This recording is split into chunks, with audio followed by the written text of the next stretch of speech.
nossas Bíblias em Gênesis, capítulo 32. Gênesis, capítulo 32. A gente está terminando a nossa série de mensagens, de revisão.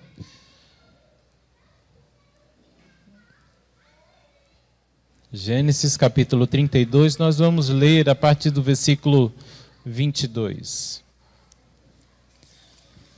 Hoje a gente vai conversar sobre revisão da identidade, um encontro transformador com Deus. Gênesis 32, a partir do versículo 22. Diz assim a palavra do Senhor: Levantou-se naquela noite, tomou suas 2 mulheres, suas 2 servas, seus 11 filhos, e transpôs o val de Jaboque.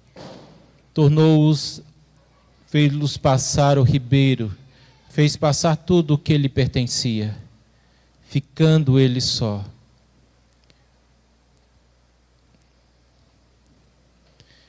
E lutava com ele um homem até o romper do dia. Vendo este que não podia com ele, tocou-lhe na articulação da coxa, deslocou-se a junta da coxa de Jacó na luta com o homem. Disse este: Deixa-me ir, pois já rompeu o dia. Respondeu Jacó: Não te deixarei ir, se não me abençoares. Perguntou-lhe, pois, como te chamas? E ele respondeu: Jacó. Então disse: Já não te chamarás Jacó, e sim Israel, pois como príncipe lutastes, e com Deus e com os homens, e prevalecestes. Tornou Jacó: Dize, rogo-te, como te chamas? Respondeu ele: Por que perguntas pelo meu nome? E o abençoou ali. Aquele lugar chamou Jacó Peniel, pois disse: Vi a Deus face a face, e a minha vida foi salva. Nasceu-lhe o sol, quando ele atravessava Peniel e manquejava de uma coxa. Por isso os filhos de Israel não comem até hoje o nervo do quadril na articulação da coxa, porque o homem tocou a articulação da coxa de Jacó no nervo do quadril. Que Deus os abençoe, irmãos. Amém. Queria começar a conversar com você sobre luta. E aqui, se tem um conceito que a gente não precisa explicar, não precisa de nenhuma definição, é este conceito de luta. Porque todos nós, não importa a idade, não importa se é criança, se é jovem, se é adolescente, se é adulto, se é casado, se é solteiro, se é um idoso, todos nós enfrentamos diversas lutas, nas mais diversas áreas da nossa vida. Todos nós sabemos o que é lutar. Faz parte da vida. Não existe vida sem luta. Há quem diga que viver é tão difícil, mas tão difícil que a primeira coisa que você recebe logo quando você nasce é um tapa. É um conceito que a gente não precisa entender. E é uma outra coisa também, não existe, a minha luta é maior do que a sua, porque cada luta é pessoal, cada luta é individual. A minha luta é maior do que a sua porque é minha, e vice-versa. Cada um sente aonde o calo aperta. Lutamos pelo pão de cada dia, lutamos pela vida, lutamos para aprender uma determinada profissão, lutamos. Isso faz parte da nossa trajetória enquanto nós estivermos aqui.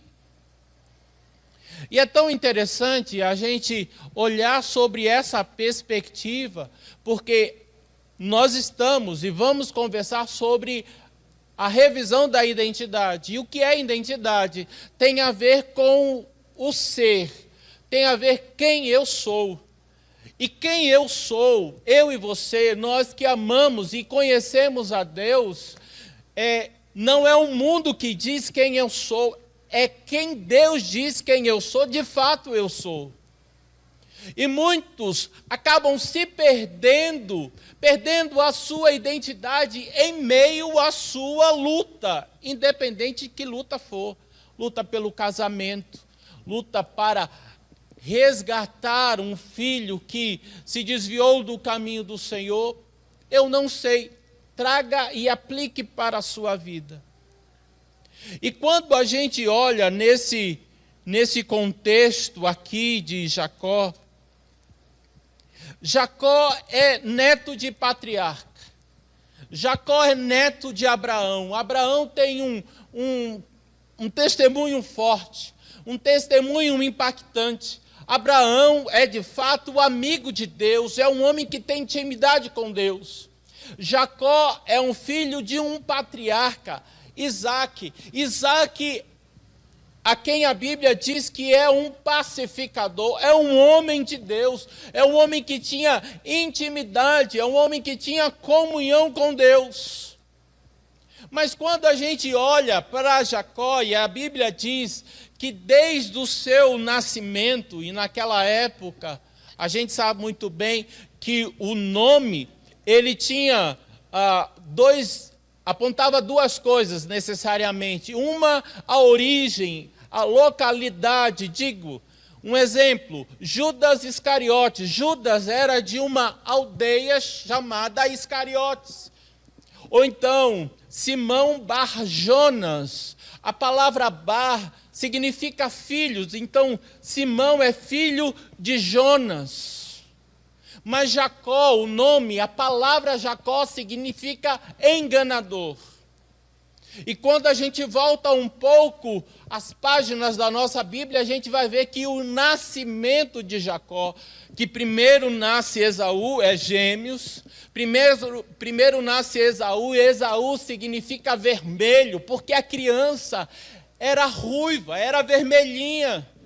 Dos meus dois filhos, o Davi, quando nasceu, o cabelo era vermelho. Se a gente tivesse naquela época, provavelmente o nome dele seria Esaú, porque era vermelho. E quando Esaú nasce, vem o outro agarrado, segurando. Daí o nome de Jacó, e Jacó é enganador. E quando a gente olha, a gente vê que esse Jacó aqui não é fácil. Ele engana o irmão, ele engana o pai, ele é enganado, porque a vida é muito dinâmica. Uma hora você passa a perna em alguém, outra hora alguém passa a perna em você. Se você levar a vida na perspectiva humana, sem depender da graça e da misericórdia de Deus, Labão, o seu sogro, passa a perna nele. Ele vai e se apaixona por uma das filhas de Labão, e aí ele casa com uma. É uma confusão muito grande. Mas qual é o contexto aqui? Jacó, ele está voltando para casa, porque antes ele havia fugido, porque ele enganou o seu irmão, roubando a bênção da primogenitura. Esaú tinha um ódio muito grande, e disse que só não matava Jacó porque o seu pai estava vivo, mas assim que o seu pai Isaque morresse, ele iria acabar com a raça do seu irmão. Aí a sua mãe, Rebeca, manda Jacó sair, e ele vai, tem toda uma história, e agora ele está voltando para casa, depois de muito tempo. E quando ele volta para casa, e se você puder ver comigo, no início do capítulo 32, ele está voltando para casa e ele recebe a notícia que seu irmão Esaú, que o havia jurado de morte, estava vindo ao seu encontro com 400 homens. E ele está abatido, ele está aflito, ele sabe que o seu fim, se Deus não usar de graça e de misericórdia, que o seu fim a ele e a todos os seus é só uma questão de tempo. Mas ele é muito esperto, ele é um estrategista. E o que é que ele faz? Ele pega tudo o que ele tem e ele começa a enviar na frente. e manda os seus servos dizendo: olhe, meu senhor está vindo com a sua família e mandou te entregar esse tanto de animais como presente. Então, ele vai tentando assim comprar o seu irmão, presentes após presentes. Mas chega uma hora que não tem para onde correr. Chega uma hora que não tem mais estratégias, não tem mais recursos, não tem mais ninguém que possa socorrer. Eu acredito que, de alguma forma, você já passou um momento como esse, num grau maior ou menor. Sabe, de situações de aperto, de situações críticas, que você já correu, já lutou, já entrou os contatos com os irmãos, com os amigos, já pediu oração, mas humanamente falando parece que não tem saída, não tem jeito, não tem solução. E é justamente aí, nesse aperto, que muitos de nós nos esquecemos da nossa identidade em Cristo. Nos deixamos levar pelos sentimentos, nos deixamos levar pelo julgamento do outro, nos deixamos levar pelas circunstâncias.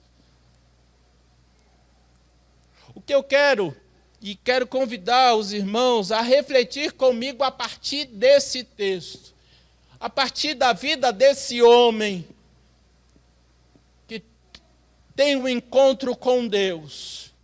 E todo o encontro com Deus, ele é marcante. Todo encontro com Deus, quando uma pessoa tem verdadeiramente um encontro com Deus, é impossível continuar sendo a mesma pessoa. Ele tem a sua vida mudada e transformada.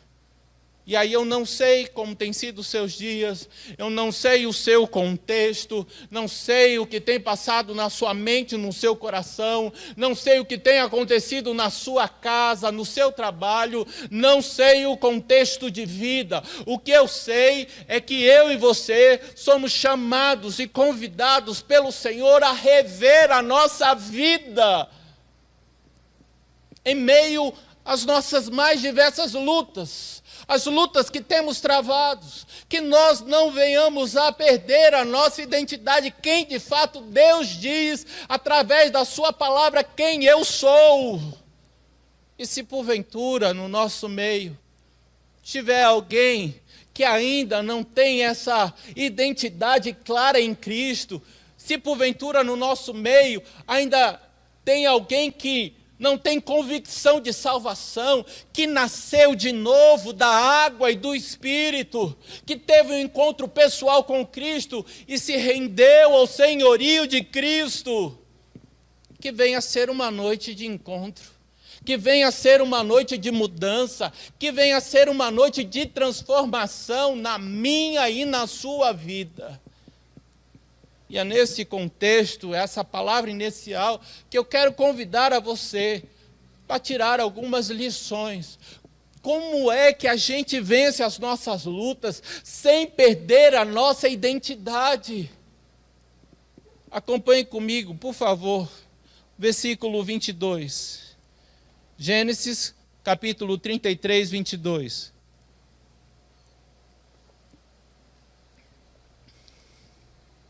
Diz assim a palavra do Senhor: levantou-se naquela mesma noite, tomou as suas 2 mulheres, suas 2 servas, seus 11 filhos, e transpôs o val de Jaboque.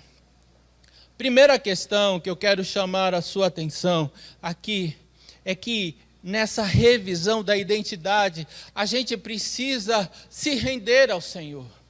Uma revisão da rendição, entregando tudo ao Senhor. E é tão curioso, irmãos, como a Bíblia ela é rica, como a palavra de Deus ela é profunda. Eu pergunto para você, você sabe qual é o significado da palavra Jaboque? Jaboque significa derramamento. A primeira grande lição, questão aqui que eu quero chamar a sua atenção, trazendo como lição para mim, para a sua vida, nesse encontro com Deus, a gente precisa se render. Mas de que forma?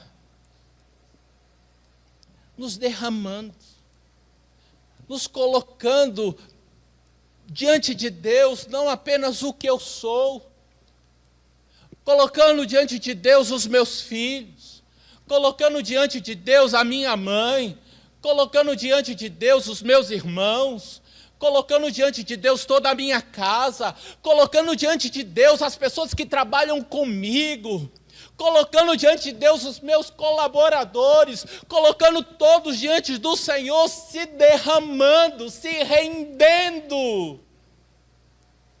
Entendendo, irmãos, que tudo que sou, tudo que tenho, tudo que um dia serei ou terei, vem das mãos de Deus. Agora vamos ser sinceros. É fácil se derramar diante de Deus? Você tem essa facilidade? Já aconteceu de, em determinados momentos, situações, que a gente ora, a gente entrega, Deus está aqui, Senhor, eu não aguento, o fardo é pesado demais. Mal termina esse momento de entrega, mal termina esse momento de oração, daqui a pouco eu continuo aflito. Pego o fardo que eu acabei de deixar no altar de Deus e coloco de volta. O que a gente aprende aqui é que Ele se rende, Ele se derrama e Ele faz tudo o que Ele tem, toda a sua casa, todos os seus bens, todos os seus servos, Ele passa adiante.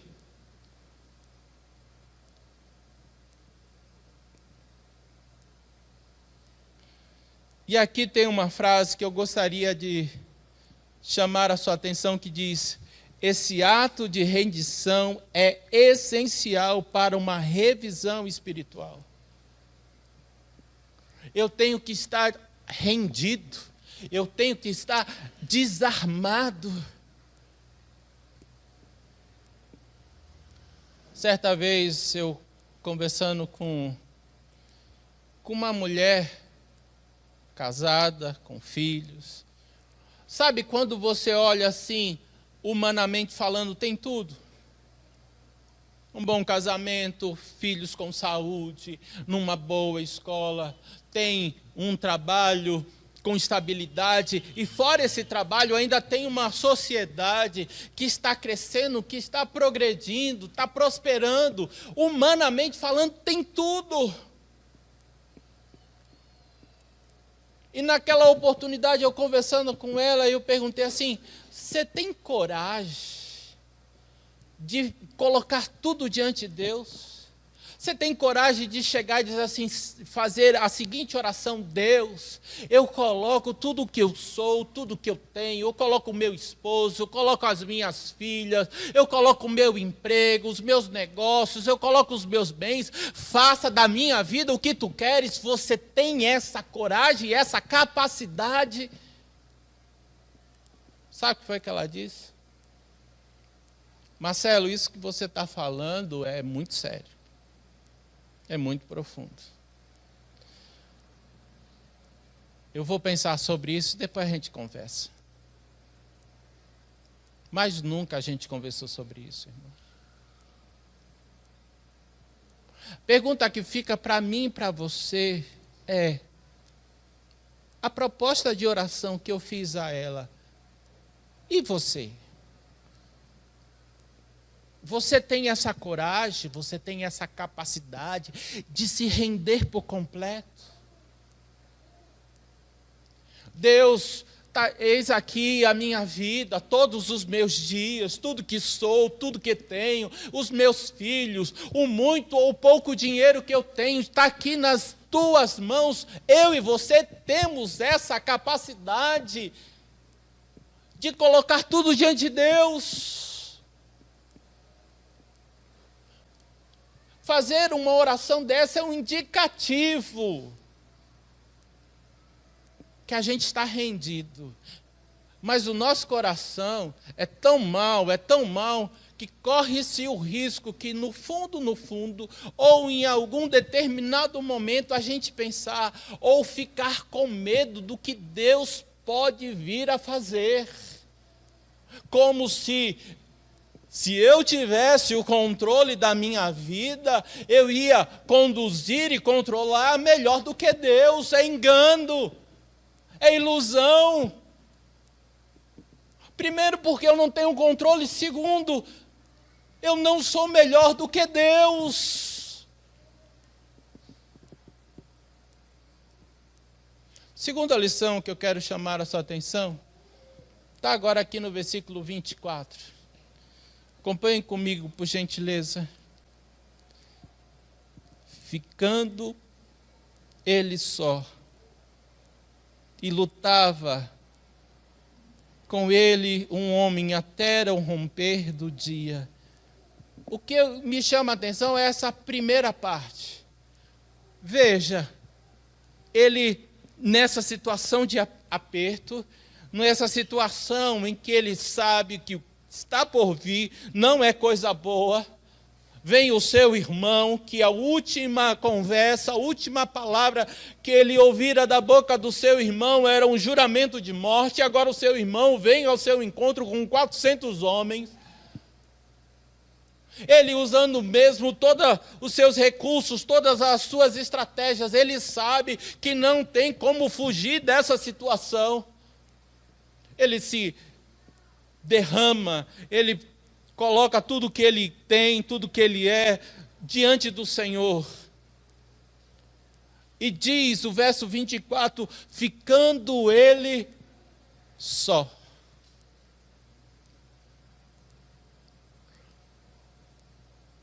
Quando a gente pensa em lutas, em batalhas, em dificuldades, é muito bom a gente ter amigos e ter companheiros.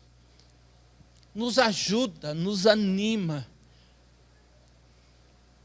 Mas tem situações, tem lutas e batalhas que precisam ser travadas sozinho. Por mais amigos, por mais companheiros, por mais irmãos amados e dedicados, tem coisa que é só entre você e Deus e mais ninguém. E aqui eu me deparei com algo que diz assim: há batalhas espirituais que só podem ser vencidas na solidão do ser. Quando nos encontramos sozinhos diante de Deus, sem distrações ou interferências. Daqui tem duas questões que eu quero chamar a sua atenção. Quando foi, irmãos, que você já teve quando foi a última vez que você teve esse momento com Deus? Esse momento de ficar só entre você e Deus, mais ninguém. Você lembra? Sabe, eu não sei você, mas no meu caso tem 2 momentos no meu dia. Ou é de manhã, a turma está na escola e a mulher está trabalhando, ou de madrugada. Quando tudo está dormindo e não tem barulho nenhum. A grande questão que eu quero chamar a atenção em você e na sua vida, quando foi a última vez que você ficou sozinho com Deus?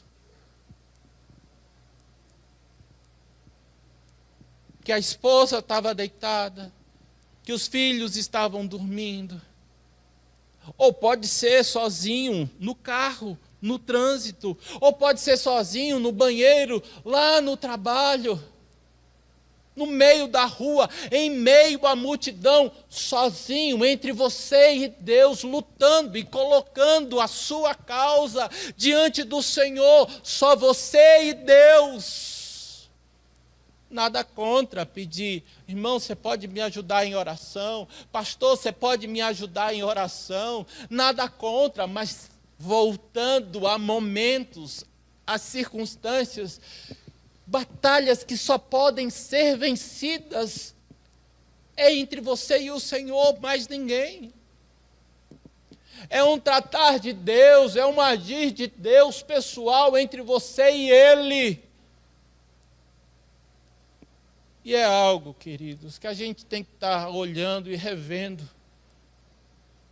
E a segunda questão dessa frase, quando ele fala, quando nos encontramos sozinhos diante de Deus, sem distrações ou interferências, quando eu me deparei nessa frase, eu me lembrei de algo que aconteceu comigo.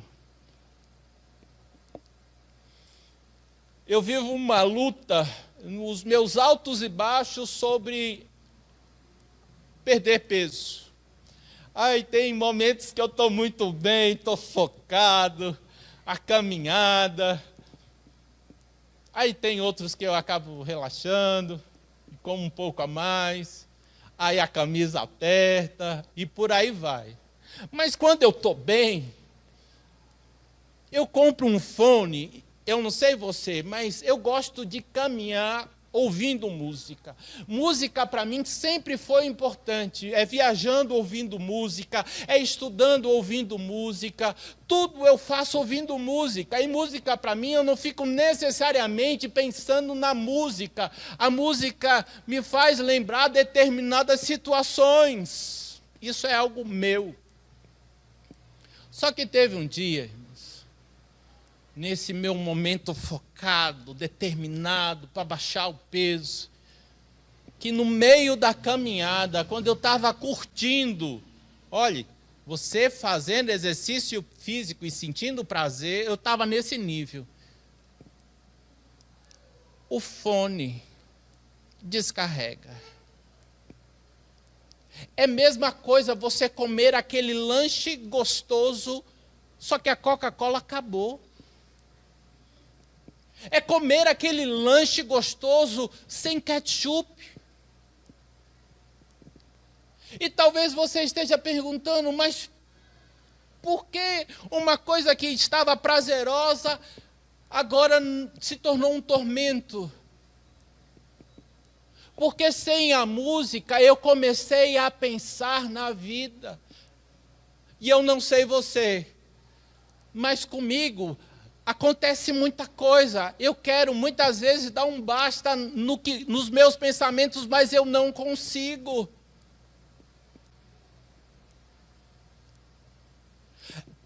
Essa frase está nos chamando a atenção quando eu e você se colocar diante de Deus, que seja sem distrações ou interferência entre você e Deus, sem fuga. Deixa aqui marcado, abra comigo, por gentileza, Salmo 42. Eu acho tão interessante, irmãos, a palavra do Senhor. O Salmo 42. Porque o que é o Salmo? O Salmo é uma coletânea de orações e de louvores a Deus. Pergunto para você, o Salmo 42, o que é esse Salmo? É uma oração ao Senhor? Você consegue ver, identificar nesse Salmo 42, o salmista falando alguma vez, se dirigindo ao Senhor? Não.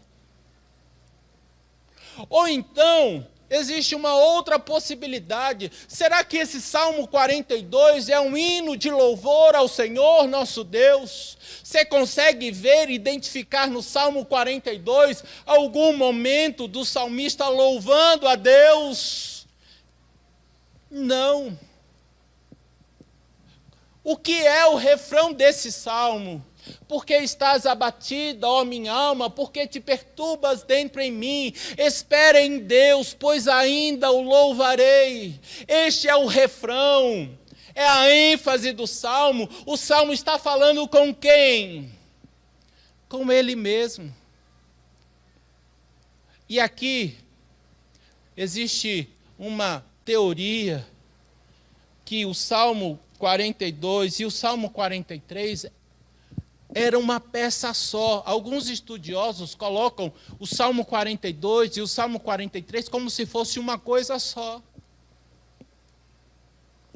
O Salmo 42, ele antecede o 43. Em outras palavras, o Salmo 42 é o que a gente poderia chamar de um solilóquio, ou seja, é um falar sozinho.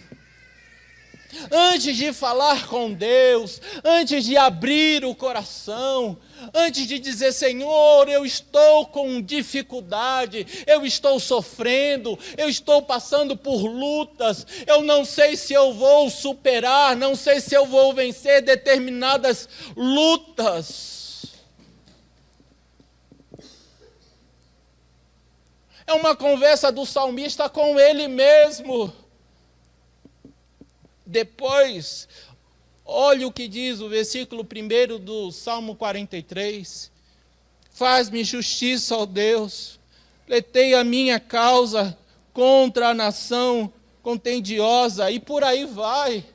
Aqui ele está falando com Deus. Então, antes de você falar com Deus, fale com você mesmo. Tente organizar a sua dor, tente organizar os seus pensamentos, não fale, não se coloque diante de Deus no automático.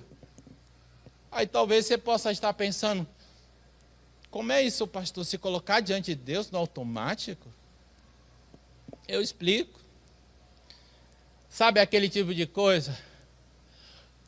A gente vai terminar a celebração e a gente pede para o irmão fulano de tal, ou para a irmã fulano de tal, fazer a oração. E aí ela começa, ó Senhor amado, muito obrigado, ó Deus abençoe. E enquanto ela está falando ao Senhor, ela está passando no seu pensamento, ai meu Deus, será que eu tirei a galinha do congelador para fazer o almoço amanhã? Já aconteceu isso com você? De você acompanhar uma oração, a pessoa está orando ou você mesmo está orando, mas a sua mente, seu pensamento está em outra coisa. É o automático. É se colocar diante de Deus no automático. Jacó, ele se derrama diante do Senhor. Ele coloca tudo o que ele é, tudo o que ele tem, suas esposas, seus filhos, seus bens, coloca tudo diante de Deus. Depois é só os dois. Não tem mais ninguém. Não tem para onde correr, não tem para onde fugir. É ele, Deus. E se você vê ainda no versículo 24, é algo tão forte, é algo tão intenso que passou toda uma noite. Como é que termina o versículo 24? Ao romper do dia. Não foi só um instante, não foi só um momento, foi toda aquela noite.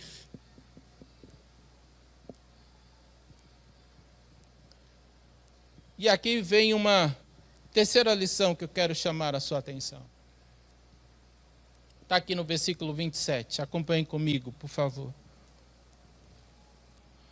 Perguntou-lhe, pois, como te chamas? E ele respondeu, Jacó.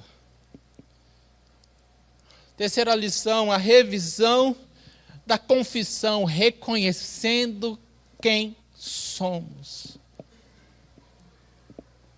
Parece algo aparentemente simples. desse homem maravilhoso, majestoso, que está lutando com Jacó, e em um determinado momento ele se volta para Jacó e pergunta: qual é o teu nome? Mas como eu já disse, e todos nós sabemos, o nome, e nesse caso aqui de Jacó, tem tudo a ver com a vida, tem tudo a ver com o caráter. O fato dele responder e dizer: Senhor, o meu nome é Jacó, ele está dizendo: Senhor, eu sou um enganador. Senhor, eu sou um trapaceiro. Senhor, se alguém demole, eu passo a perna, eu tiro proveito. O fato dele confessar, dizer o seu nome ao Senhor, ele está confessando o seu caráter, quem realmente esse homem é. E aqui tem uma questão que fica para mim e para você, queridos, nessa noite.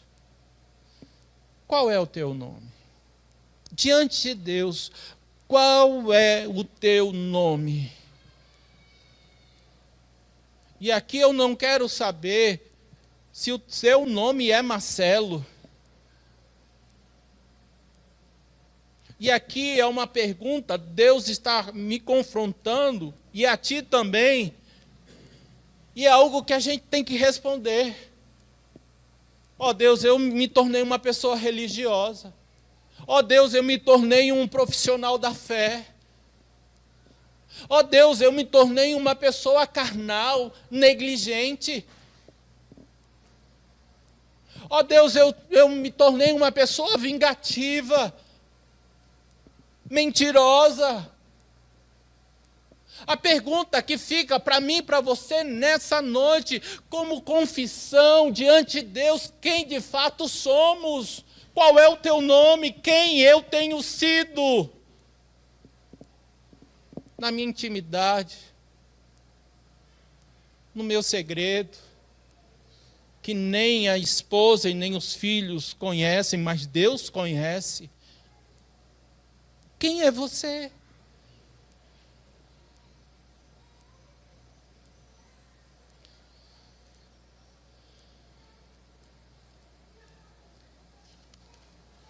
Acompanhe comigo, por gentileza. Eu já ia me adiantando. Ainda aqui, versículo 28. Então disse: já não te chamará Jacó, e sim Israel, pois como príncipe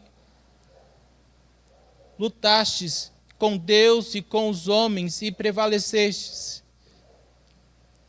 O que é interessante aqui é que eu acabei pulando, se o versículo 25, você vai ver que no versículo 25, na luta, o homem dá um golpe na articulação da coxa, que muda a estrutura de Jacó. A pergunta que fica para a gente é: quem foi que ganhou essa luta? Quem venceu? Quem deu um golpe que desmontou o outro? Aqui, esse é um pensamento que não é meu, eu aprendi alguns anos atrás, que diz assim: quando você luta com Deus, e você pensa que você venceu, você perdeu. Agora, quando eu, na minha luta com Deus, eu perco para Deus, eu acabo vencendo. O conceito é o contrário. Quem vence nessa história aqui é Jacó, porque ele perde a luta. Quem vence aqui é Jacó, porque ele toma um golpe que muda a sua estrutura. Ele não é mais a mesma pessoa. Com isso, queridos, fica uma questão para mim e para você nessa noite. Existe algo que você sabe, Deus tem lhe falado, tem tocado, tem desafiado, mas você tem tentado correr, fugir, escapar, como se fosse possível alguém fugir e escapar de Deus. Só há vitória quando nós perdemos, quando nós nos humilhamos, quando a gente diz: Senhor, eis-me aqui, o Senhor me chamou à existência, o Senhor me deu vida, o Senhor me trouxe até aqui, o Senhor tem me dado dons e talentos, que tudo que sou, que tudo que tenho, venha a ser para o louvor da sua glória, não o que eu acho, não o que eu penso, mas eu quero viver de acordo com a tua vontade, eu me rendo, Senhor.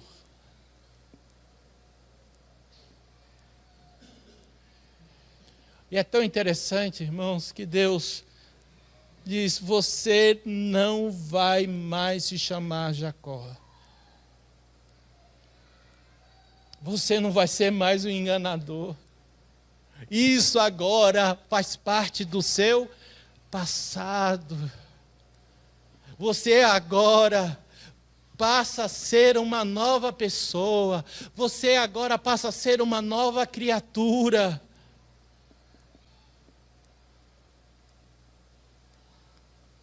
Seu nome agora é Israel. E o nome Israel significa príncipe de Deus. Consegue imaginar isso? Que mudança maravilhosa, irmãos.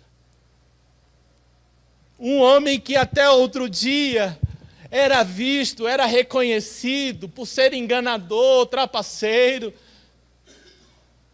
que falava uma coisa, ou que fazia uma coisa, mas tinha uma segunda intenção por trás, que não dava ponto sem nó. Agora teve um encontro com Cristo, agora teve um encontro com Deus, agora a sua vida foi mudada, a sua vida foi transformada, ele perdeu para Deus, e tudo aquilo, toda a artimanha que ele levava a sua vida cai por terra.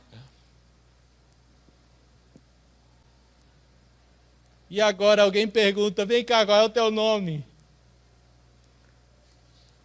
Eu sou um príncipe de Deus. O que é isso, queridos? É a nossa identidade.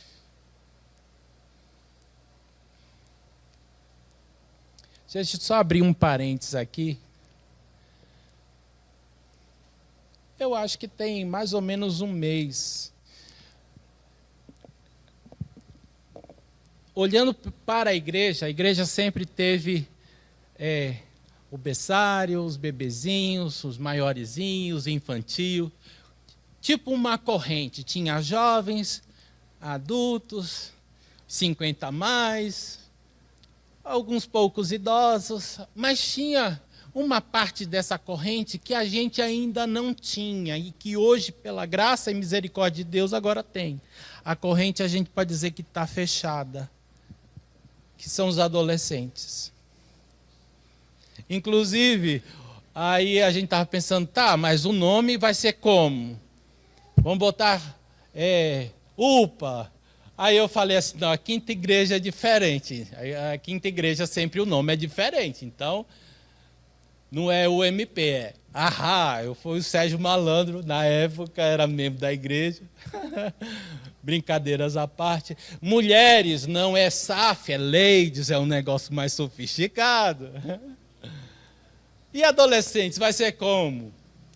Pois é o Mário, se eu não me engano, que falou: não, tem que ser de outro mundo, bota Joe. Então tá, os nossos adolescentes agora é Joe. Entenda, quando ouvir Joe é de outro mundo. Mas por que eu estou falando isso? Porque quarta-feira, agora, o feriado, a gente fez uma programação lá em casa. Só está sendo lá em casa, viu? Tem que mudar isso. E ficou a sugestão de a gente assistir um filme. Entre esses filmes, tinha as Crônicas de Nárnia. E eu acredito que em algum momento você já assistiu esse filme. Você consegue perceber no filme como os meninos são chamados? Os meninos são chamados filhos de quem? De Adão. As meninas são chamadas de quem? Filhas de Eva. Toda a natureza se coloca diante dos meninos, dos humanos, de que forma? Eles se dobram. Por quê? Porque são filhos do rei. Trata da identidade. O que não pode acontecer, irmãos, eu e você que vivemos, enquanto nós estivermos aqui nesse mundo, vai ser luta atrás de luta. Como diz lá na minha terra, lá em Sergipe, quanto eu mais rezo, mais assombração me aparece. O que não pode acontecer em meio a essas lutas, eu perder essa identidade. Que identidade é essa? Qual é o nome daquele que teve um encontro verdadeiramente com Deus, na pessoa de Jesus? O seu passado passou, você não é mais um enganador, você não é mais Jacó, agora você é um príncipe de Deus, Israel, ou uma princesa de Deus.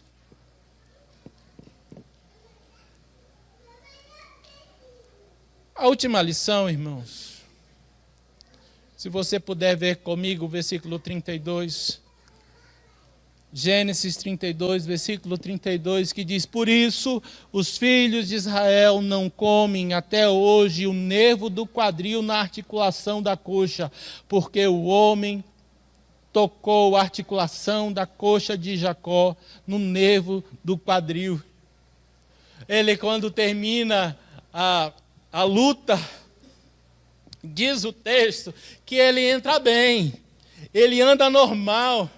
Depois desse encontro, ele não consegue mais andar normal, agora ele anda manco. Desse momento em diante, o seu andar é um andar diferenciado, agora ele é um manco.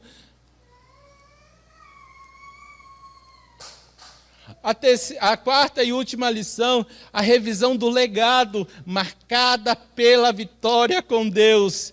E aqui eu quero destacar uma frase que eu achei fantástico.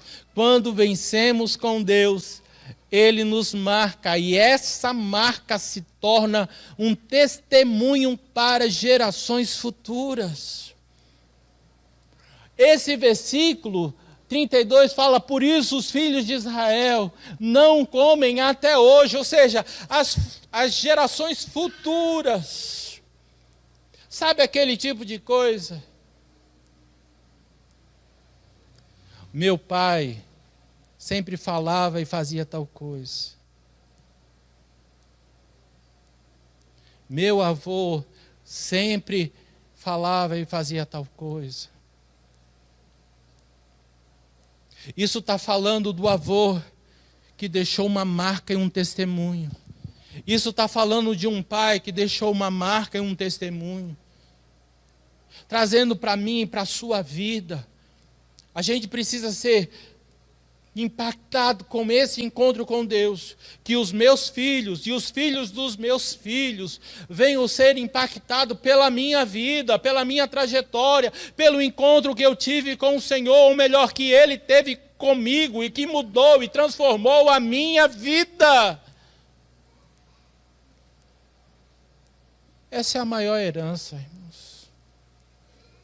A maior herança e a melhor herança que um pai pode deixar para os seus filhos. Não são propriedades, não é dinheiro na poupança,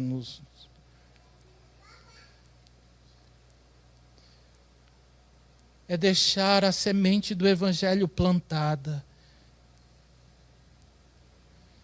De ver que os meus filhos conheceram a Deus, conhecem a Deus. Saber que os filhos dos meus filhos vão amar e servir ao Senhor. E isso vai de geração em geração, mas isso só será possível se de fato e de verdade eu for tocado pelo Senhor. Só será possível se a minha vida for mudada e transformada pelo Senhor.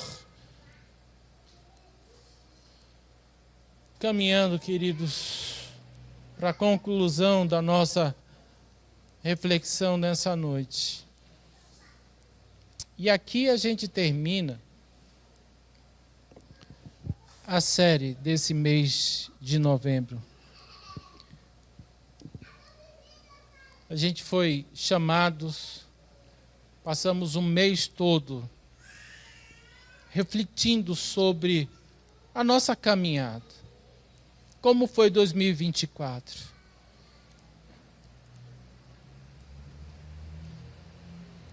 Daqui a pouco, a celebração vai terminar. Cada um de nós vamos voltar para as nossas vidas, para a nossa casa. Amanhã de manhã tem trabalho, tem compromisso. Tem os meninos para levar para a escola. Tem compra, supermercado para fazer, tem conta para pagar. Cada um vai voltar para a sua luta.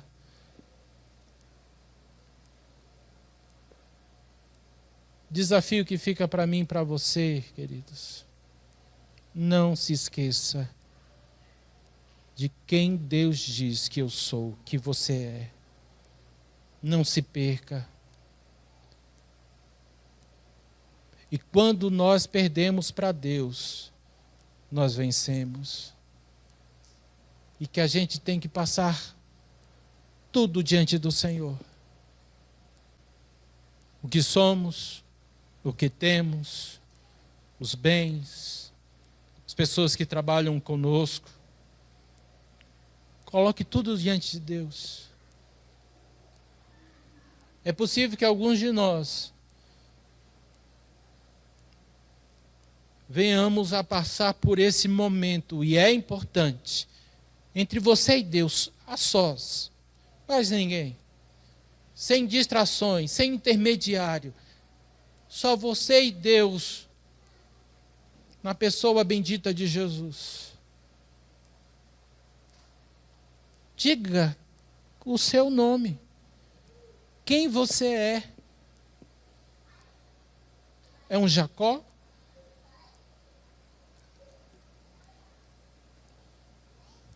E que essa marca, que esse encontro venha a ser algo profundo, nesse encontro com Deus, que transforme o nosso nome, e que as futuras gerações, que os filhos dos nossos filhos venham amar e servir ao Senhor de todo o coração. Amém?